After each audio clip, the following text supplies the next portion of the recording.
Հայաստանի Հանրապետությունը անկախ պետություն։ Հրաժարում անկախության հռչակագրից, պատմական արդարության օրակարգից, էթնիկ զտում ձևակերպումից, նույնիսկ ազգային հիշողության կարևոր շերտերից։ Նիկոլ Փաշինյանի ձևակերպած քաղաքական ուղեգիծը հենց սա է, ասում են քաղաքագետները։ Սա մի ուղի է, որը ըստ Փաշինյանի պետք է փոխի հանրային մտածողությունը եւ կանխի նոր բախումները։ Այդ տրամաբանությունից շեղվելը միանշանակ եւ աներկբա նշանակում է պատերազմ։ Ինչ է կանգնած այս մոտեցման հիմքում, ինչու է վարչապետը հրաժարվում տարիներով ձևավորված քաղաքական եւ արժեքային խոսույթներից, միաժամանակ զգուշացնելով, որ հակառակ ուղին կարող է բերել պատերազմի։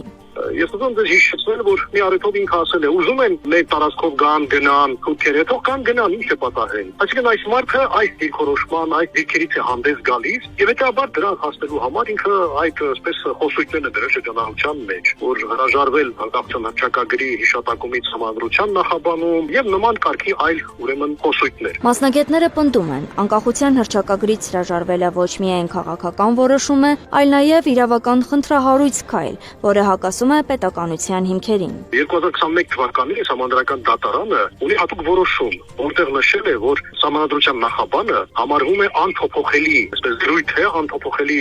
դրույթ է Սահմանադրության մեջ արձանագրված եւ այդ նախաբանը չպիտի փոխվի։ Այսինքն նույնիսկ եթե դա այս հարց է տակում նոր Սահմանադրություն ունենալու, ապա Սահմանադրության նախաբանը, որտեղ հողում կատարված անկախության հռչակագրին դա պիտի մնա։ Պահանջատիրությունից հրաժարվելու այս շղթայում առանցքային է հատկապես հայոց ցեղասպանության ճանաչումից եւ էթնիկ զտում եզրույթից հրաժարվելու օրակարգը։ Վախ կա հանկարծ պատերազմ բերել գլխներիս։ Իսկ պանդուխտի հոգեբանությունից հրաժարվելու գաղափարը վարչապետը համարում է նոր ինքնության ձևավորման անհրաժեշտ պայման։ Ես այդ խոսույթը համարում եմ վնասակար, որովհետև մենք կարանք ասենք էթնիկ զտում, իրանք էլ